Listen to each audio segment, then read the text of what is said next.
3. Games from scratch. We've just gotten done with our spaceship, moving it left and right using a forever loop and the keys for input. Now we're going on to the lightning bolt, which is essentially a new sprite. So over on the right side of the screen, we see some instructions. First thing we're going to do is add the lightning bolt. So choose a sprite. We're going to go to this top left corner for the search bar, type in light. Got that lightning. That's huge. So I'm assuming the first thing we're going to do is shrink that down. Well, before shrinking it down, we're actually going to make sure that that thing is not on the screen at all times. So we're going to hide it. So just like the spaceship, we're going to our event blocks, grabbing a when clicked, putting that down, and then we're actually going to the looks. So what it looks like on the screen, and what we're going to do is actually tell it to hide itself. So when clicked, hide itself. So even though we have it hidden, there is a way to see it. So if you go down here, you see this eye that's crossed out. That means it's hidden off screen or not visible. If you click on this other one, it makes it visible. So we'll click on the show or hide again. And now we'll go to the next section, which is to shrink down the size. So let's grab the set size to 100, double click in that middle and push to 25% or 25 to get it down to 25%. Let's actually flip the lightning bolt upside down because if you can see it, it's pointing down. And we want it shooting up. So we're going to grab motion, go down here to point in direction, grab that block. And instead of it being 90 degrees, when we double click, it's going to give us an option to use our cursor to grab it. Or what we're going to do is double click inside and type in -90. So when I show you this, it's now still in the same direction. But when we hit that flag, which is your event, it's going to hide it. And it's actually going to turn it 90 degrees or -90 degrees and set it to 25%. So that's what it did. So I'm going to hide that again. We're going to go on to the next set of instructions, which is to add new code to the spaceship sprite to create a new clone of the lightning bolt if the space key is pressed. All right, so let's go to the hint real quick.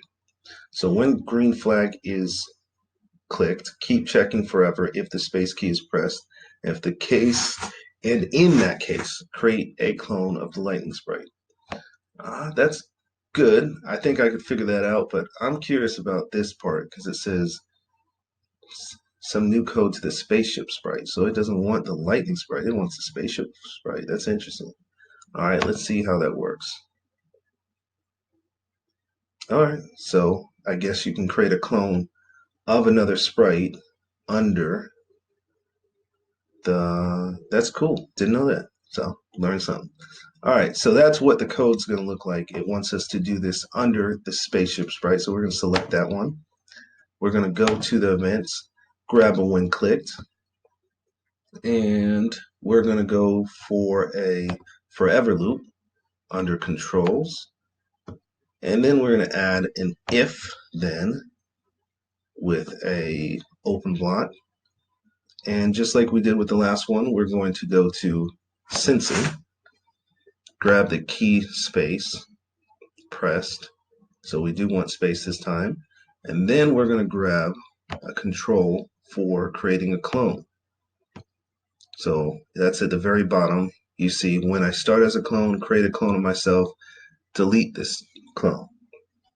But once we grab this create a clone of myself, since we're in the spaceship sprite, I was about to say block, spaceship sprite, that's actually referring to the spaceship. So we're going to click here and choose another sprite, in this case, the lightning. Cool. So now we have the code where it says, when we click the flag, forever run this code inside, which the code inside says if this space button is pressed, then create a clone of the lightning bolt. All right, so that's done. But essentially, there's an extra step.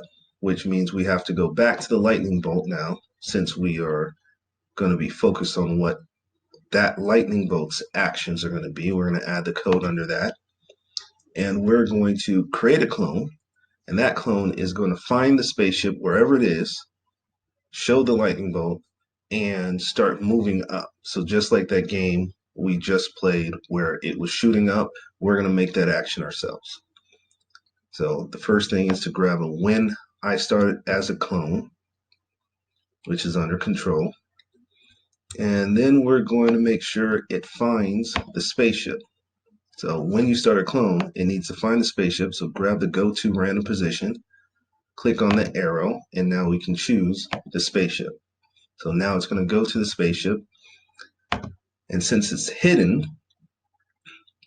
once it's shown, or once it's gone to the spaceship, we want to show it kind of like here now. And then we want this to continuously move up. So that's another loop. So this loop is not going to be forever because we want it to continuously move up until something happens. So we're going to actually repeat an action until something happens. So until it hits something, until it contacts, or until it's touching, it will keep doing this action. So that's a repeat loop. So we're grabbing repeat until, and in this case, we want to repeat until it touches the top of the screen, or in this real case, it doesn't really matter until it touches an edge. So we're going to grab the sensing, go for the touching, and enter it there. And instead of a mouse pointer, it's going to be the edge. Cool. So we got that loop, but now we got to make sure it moves. So instead of the x-axis, which is left and right, we're going to be focused on the y-axis, which is up and down. And since it's going up towards the top, that's positive movement, which means it's going to be going or changing its motion by y by 10. So change y by 10. We added that in. So if we do this right now, let's see what happens. We'll click to here. We can move left and right, but when we press the space button, that goes up. Okay. So let's press it again. There we go. So every time we press that space button, we're throwing new ones. Yeah, we got that. So that's cool.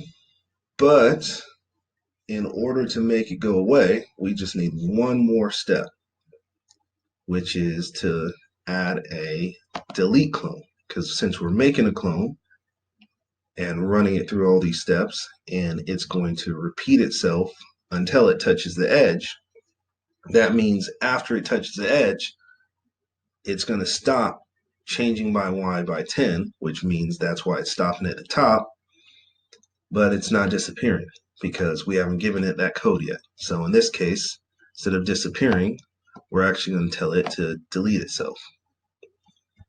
So I'm going to stop this, start it, press the space button, touch Z, and it deletes.